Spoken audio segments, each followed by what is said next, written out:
ടൗണിലെ ഗതാഗത കുരുക്കിനും യാത്രാ ദുരിതത്തിനും ഒടുവിൽ പരിഹാരമാകുന്നു.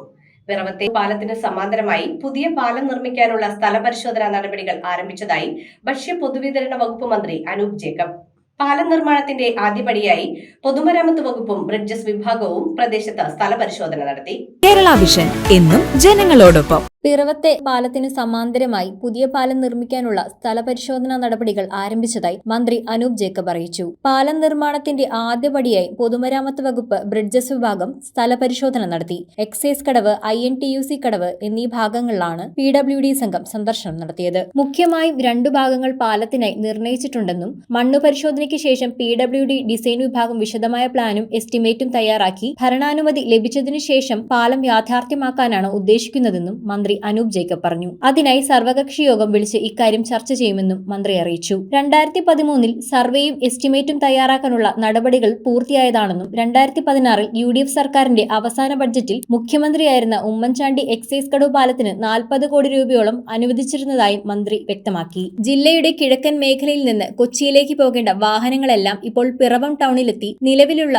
പാലം വഴിയാണ് കടന്നുപോകുന്നത്. നടക്കാവ് ഹൈവേയും ആമ്പല്ലൂർ ഹൈവേയും പിറവുമായി ബന്ധിപ്പിച്ചതോടെ ഒട്ടേറെ വാഹനങ്ങളാണ് ഓരോ മിനിറ്റിലും ടൗണിലേക്ക് പ്രവേശിക്കുന്നത്. ഇത് ഏറെ സമയം നീളുന്ന ഗതാഗത കുരുക്കിനും യാത്രാക്ലേശത്തിനും ഇടയാക്കുന്ന സാഹചര്യമാണുള്ളത്. പിറവം ടൗണിലെ കുരുക്കും യാത്രാ ദുരിതവും ഒഴിവാക്കാനാണ് മൂവാറ്റുപുഴയാറിന് കുറുകെ പുതിയ പാലം എന്ന ആശയം ഉയർന്നത്. പാല എറണാകുളം സൂപ്പർ ഹൈവേക്ക് ഈ പാലം വഴി കടന്നുപോകാൻ സാധിക്കുമെന്നാണ് പ്രതീക്ഷ. നഗരസഭാ chairman KR Pradeep Kumar, vice chairperson Annamma Domy, കൌൺസിലർമാരായ അരുൺ മാത്യു, ഉണ്ണി വല്ലയിൽ, ബ്രിഡ്ജസ് വിഭാഗം assistant executive engineer Sajana S, assistant engineer Shali Augustine, overseer Sam Elias തുടങ്ങിയവർ പരിശോധനാ സംഘത്തിലുണ്ടായിരുന്നു. നമ്മുടെ ഈ പിറവത്തിന്റെ വികസനത്തിന് നാഴികക്കല്ലാകുന്ന രണ്ടാമതൊരു സമാന്തര പാലം, അത് എക്സൈസ് കടവ് പാലം ആയിക്കൊള്ളട്ടെ, അല്ലെങ്കിൽ ഏതെങ്കിലും ആയിക്കോട്ടെ, നമുക്ക് പാലം വേണം.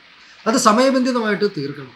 മാത്രമല്ല, പാലം പണിതിട്ട് അതിൻ്റെ അപ്രോച്ച് റോഡുകൾക്ക് ഇതുവരെ വർഷങ്ങളോളം നീണ്ട കാത്തിരിപ്പും അതുപോലെ തന്നെ നൂലാമാലകളും നിയമത്തിൻ്റെ നൂലാമാലകളൊക്കെ പരിഹരിച്ചുകൊണ്ട് മുന്നോട്ട് പോകാനായിട്ടുള്ള കാലതാമസം വന്നാൽ ഇതുമായിട്ട് ബന്ധപ്പെട്ടിട്ടുള്ള എസ്റ്റിമേറ്റിൻ്റെ തുക വർദ്ധിച്ച് ഇപ്പോൾ സാമ്പത്തികമായി വളരെ ബുദ്ധിമുട്ടുള്ള കേരള സർക്കാരിന് ഈ പാലത്തിൻ്റെ പണി ഏറ്റെടുക്കാനായിട്ട് ബുദ്ധിമുട്ടുള്ള ഒരു സാഹചര്യത്തിലേക്ക് എത്തിച്ചേരും. അപ്പോൾ അതുകൊണ്ട് നമ്മൾ ഇതെല്ലാ ഘടകങ്ങളും പരിശോധിച്ച് ഇവിടെയുള്ള മുഴുവൻ രാഷ്ട്രീയ പാർട്ടികളെയും ബഹുജന സംഘടനകളെയും സാംസ്കാരിക സംഘടനകളെയും എല്ലാവരെയും കേട്ട് ഏറ്റവും അഭികാമ്യമായിട്ടുള്ളത് ഏതാണ് എന്നുള്ളതിനെ സംബന്ധിച്ച് ഒരു വിശദമായ രീതിയിലുള്ള ഒരു പഠനം നടത്തിയിട്ടായിരിക്കും നമ്മൾ ഇത്തരം കാര്യങ്ങളെക്കുറിച്ച് അന്തിമമായ ഒരു തീരുമാനമെടുക്കുന്നത്.